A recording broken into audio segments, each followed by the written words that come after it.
It's a great international flotilla dedicated to a common cause. Warships of more than 20 navies. Some of the countries involved, the US and Iran for instance, normally don't see eye to eye on anything. Yet here they are, for once united in a common mission, stopping the pirates who've been seizing ships off the coast of Somalia. Over the past years, Somali pirates have attacked more than 100 ships, holding them for ransom before freeing them and their crews. They're estimated to have got away with $30 million last year. This has disrupted traffic along the busy shipping lane connecting Europe and Asia that carries much of the world's oil supply. All but unnoticed amid the outrage over the hijackings, a different group of pirates has for years managed to wreak havoc of Somalia without international naval patrols bothering to stop them. In this case, it's not Somalis who are the pirates, they are the victims. With no government to enforce its sovereignty, foreign ships have been dumping toxic waste off Somalia's coast, and foreign trawlers have been fishing illegally in its waters. Ahmed Hussein is president of the Canadian National Somali Congress. When you see the coverage of piracy in most international media, you don't hear much about the $300 million annually that's lost by Somali fishermen in illegal fishing done by foreign interests. You also never hear about the cost that cannot be estimated in terms of the negative costs of toxic waste dumping. Clear evidence of the dumping surfaced literally 4 years ago in containers washed ashore by waves from the Asian tsunami. People living along the Somali coast suddenly started falling sick. That caught the attention of the United Nations Environment Program. Nick Nuttall is the program's spokesman. There were many, many eyewitness accounts of people with bleeding gums, people with all sorts of skin rashes, abdominal hemorrhaging, and respiratory problems, which were linked with eyewitness accounts of rather large containers being tossed up by the tsunami of 2004 onto the beaches and breaking up. But proving a direct link between the illnesses and the toxic waste has so far turned out to be impossible. The UN did send investigators to Somalia, but the mission was a quickie, only 4 days, not enough time to definitively establish a link or to assess the extent of the dumping, never mind trying to determine who was doing it. The UN and others have been trying to get back in, but have found it too dangerous. You know, the political vacuum in Somalia, the tensions in Somalia, the conflicts in Somalia have really made it extremely difficult for any international response to get a handle on this potential problem of toxic waste. Somalia has indeed become a no-go zone. Its long, brutal civil war has reduced the country to the torments of never-ending violence, disease, poverty, and starvation. Outsiders who came to help have also ended up paying a price.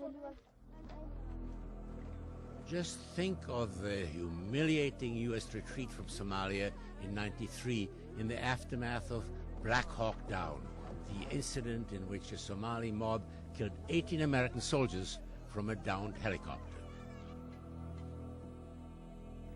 It is understandable that outside powers, having been bitten, are now gun-shy about trying to intervene. What is hard to comprehend is why the outside world would make things worse for the Somalis by turning a blind eye to foreigners fishing illegally in Somali waters and poisoning them with toxic waste. Most of the damage may have been done by European ships, but Canada has also played a role, says Bruce Cox, Executive Director of Greenpeace Canada. Some of the toxic waste that washed up in Somalia was uranium. I mean, it shouldn't be lost on Canadians, that there's a 50-50 chance that the uranium is part of a life cycle that ends up in Somalia, but perhaps started in Uranium City in Saskatchewan. Whether it's uranium from Canada dumped on a Somali beach, or pillaged Somali fish, ending up as sushi in European restaurants, he says, is all part of the same problem. It is stolen fish, and a lot of times, I mean, the result is hunger. I mean, we are taking food out of the mouths of others. And, as can be expected, the starving people who've been robbed have retaliated with some plundering of their own. The attacks on foreign ships, Somalis say, started as a reaction to foreign pillagers trying to put their fishermen out of business.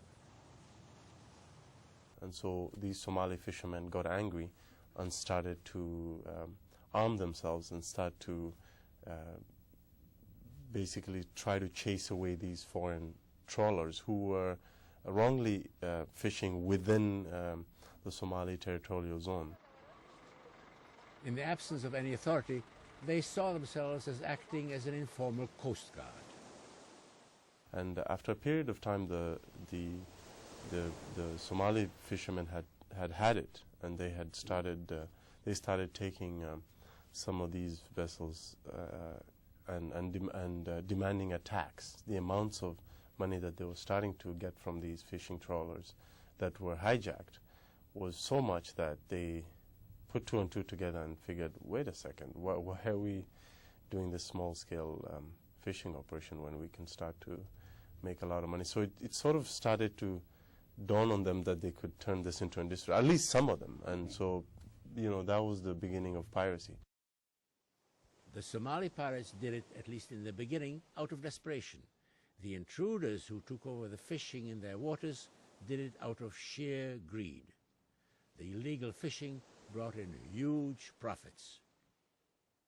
There have been calculations done that you could perhaps dump a ton of toxic waste in Africa for about $8 per ton, versus the costs of, safe disposal, say in Europe or maybe North America, of about $1,000 a ton. So there's a huge potential profit in such an illegal trade.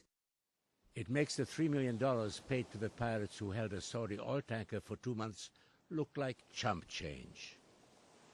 Clearly, the international community is culpable to the extent that it may have allowed toxic waste to leave ports in developed economies and end up in a vulnerable community, in a vulnerable country like Somalia, with enough problems, let alone dealing with toxic waste. I mean, it's hypocritical to be saying that, we have a force in there that is going after pirates in order that we can carry on business as usual.